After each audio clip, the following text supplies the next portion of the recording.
Խաչատրյան մոտ 11 ժամից ավելի տևեց, հա,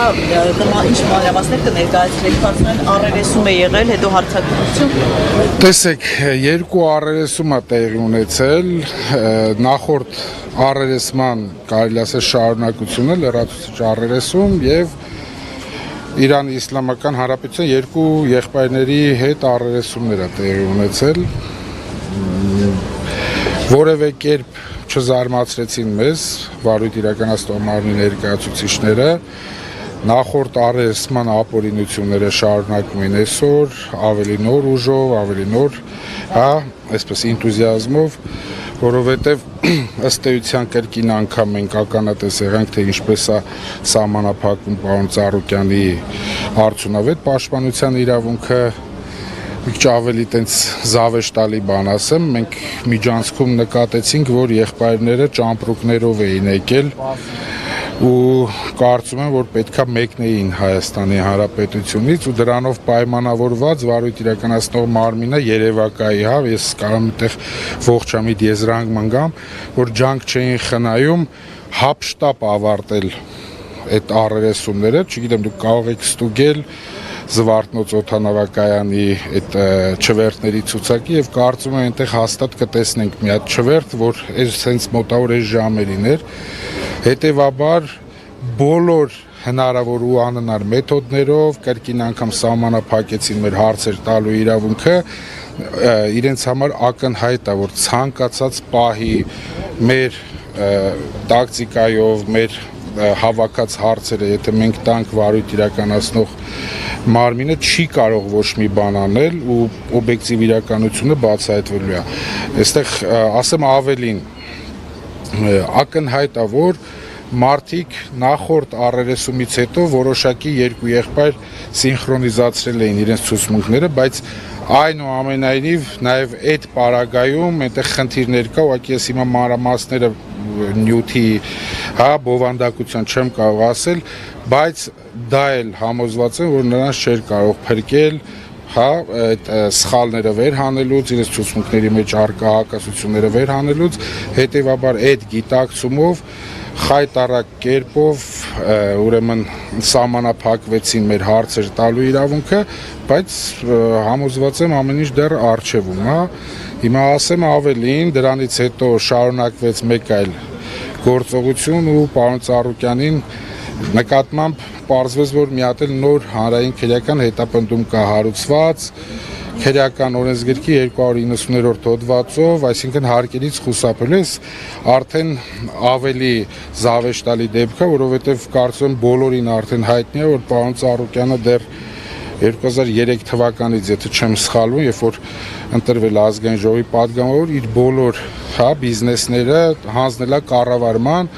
ու այդ բիզնեսների կառավարման հետ որևէ առնչություն առհասարակ չէր կարող ունենալ, բայց այս բանը չգիտես ինչի նոր գործ հարուցվում։ Դե տեսեք, կոնյակի գործարանի հետ կապված է, հիմա բնականաբար կարծում եմ հարցի պատասխանը այնքան ակնհայտ է, բայց կամ մի անգամ էլ կրկնեմ, այս բոլոր իրադարձությունները, որ այս վերջի օրերին տեղի ունեն պարոն Ծառուկյանի շուրջ, պարոն Ծառուկյանն էլ իր գնահատականը տվեց, մենք էլ ենք գնահատում որպես քաղաքական ճնշումներ, քաղաքական հետապնդումներ, որովհետև չի կարող նման բան լինի, որ մի օրում մի անգամից ակտիվանան տարբեր ժամանակահատվածներում հարուցված գործեր կամ նոր գործեր հարուցվեն ու դրանց փաստական հիմքեր ուղղակի որ նայում եք իրականության մեջ նույնիսկ գոյություն ունենալ չեն կարող։ Այսինքն այս առերեսման փուլը ավարտվեց եւ ինչ է առերեսման փուլը դեռ չի ավարտվել, որովհետեւ մենք ընդամենը առերեսվել ենք 2 օգոտ, իսկ մեր միջնորդությունները վերաբերվել է առհասարակ պարոն Ծառուկյանի հակընդդեմ հարցման իրավունքը ապահովելուն բոլոր այն անձանց հետ, ում որ վարույթ իրականացնող մարմինը մտածում է կամ ենթադրում է, որ մեր դեմ կամ մեր վերաբերյալ ցուցմունքներ են տվել։ Հետևաբար մենք սպասում ենք ելի նոր գործողությունների, կարան լինեն նաև նոր գործողություններ, բայց ամեն դեպքում այս որակի այս տեսակ խախտումներով գործողությունները ոչ մի լավ տեղ չեն տանում, բնականաբար օրերից մի օր այս գործը գնալու է փակուղի ու այս գործողությունները կարողա, չգիտեմ, եթե գործը գնա դատարան, դատարանում պետքա նորից տեղի ունենան, որովհետև քննչական մարմինը, տեսեք, կազմակերպել էր մարդու պարոն Ծառուկյանի հակընդդեմ հարցման իրավունքի իմիտացիա։ Այսինքն, եթե պրոցեսը իրավական չի, մենք հնարավորություն չունենք արդյունավետ ու լիարժեք իրացնելու մեր պաշտպանական իրավունքը, հետևաբար ստեղ արդարության առնվազն մեծ դեֆիցիտ կա, որը որևէ կերպ իրենք չեն կարող լրացնել։ Իսկ Երեմ Սարգսյանի բացակայությունը ընդհանուր առմամբ ինչ ազդեցություն ունեցավ, նաև նա էր հարցաքնվել եւ դուք նաև բացառք եք հայտնել քննչական խմբին, այս մասով ինչ Դե ես բացառք հայտնելուց հետո կհիշեք, որ կանխատեսել էի, որ շատ արագ բացարկի միջնորդությունը մերժվելու է, նման արագություն մենակ սենց դեպքերում ապահովում, երբեմն մենք նման միջնորդություններ անելուց հետո օրերով սպասում ենք այդ որոշումներին, բայց այնուամենայնիվ իմ կանխատեսումները ճիշտ էին ու այդ բացարկի միջնորդությունը շատ արագ ու սենց արագ էլ մեզ ուղարկվեց որոշումը մերժվեց։ Երեմ Սարգսյանի բացակայությունն էլ հենց իմ կողմից նշված արդյունավետ ու լիարժեք պաշտպանության իրավունքը իրացնելու մասով կարևոր նշանակություն ունի, բնականաբար պարոն Ծառուկյանը իրավունք ունի իր ընտրած պաշտպանների միջոցով պաշտպանվելու ու յուրաքանչյուր պաշտպան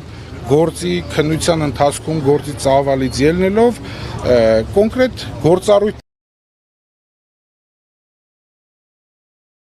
բնականաբար նաև բացասական ազդեցություն է թողում, այդ թվում նաև մյուս գործոնների ու հանգամանքների, բայց նոր քրեական հետապնդում հարուցելու որոշումը, երբ որ ներկայացրեցի պարոն Ծառուկյանին, այստեղ որևէ խոչընդոտ ու խնդիր չկա պարոն Սարգսյանի մասնակցությամբ, պարոն Ծառուկյանը նորից ցանկություն հայտնեց, որ այդ մյուս գործով իր շահերը պաշտպանենք, ես Սմբատ Մինասյանը եւ Երեմ Սարգսյանը տեսնենք վարույթ իրականացնող մարմինը ինչ դիրքորոշում կունենա այդ մասով։ Հաստորեն այդ նախնական ցուցմունքում եւ այս պահի ցուցմունքներում Իրանի Հանրապետության քաղաքացիների հակասություններ կան։ Հակասությունները մի հատ չի, բազմաթիվ է։ Բացի դրանից, մենք ներկայացրել ենք մի շարք փաստական հանգամանքներ, փաստաթղթեր, որոնց հերքման համար որևէ ողջամիտ բացատրություն այդ քաղաքացիների կողմից չենք լսել։ Մենք ունենք ել ավելի շատ փաստական տվյալներ, փաստաթղթեր, ապացույցներ, որոնք տեսնելով մի քիչ առաջ ասեցի, չէ, այս դեֆիցիտը արդարության, մենք այս փուլում որոշել ենք դրանք չներկայացնենք։ Մի հատ հասկանանք այս ներկայացրածի վերաբերյալ ինչ քննություն է գնում, ինչ ռեակցիա են տալիս, որ դրանից հետո մենք որոշենք մեր մարտավարությունը արդյոք այս փուլում արժե այդ ապացույցները ներկայացնել, թե ոչ, որովհետև ըստ էության կարող է ես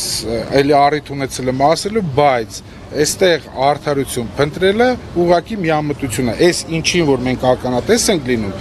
երևակայի մեր այս նոր հանրապետության պատմության մեջ կամ համոզված ասեմ, որովհետև բավականին երկար աշխատում եմ այս ոլորտում, եզակի դեպք է, նման դեպք երբևէ չի եղել։ Տարբեր քաղաքական գործեր եղել են, տարբեր ճնշումներ, տարբեր աստիճան եղել են, բայց այս աննախադեպ է։ Որևէ ողջամիտ բացատրություն չկա նման բռնաճնշումների, նման քաղաքական հետապնդում, вообще պետքա չլիներ ու տեղին էլ չի։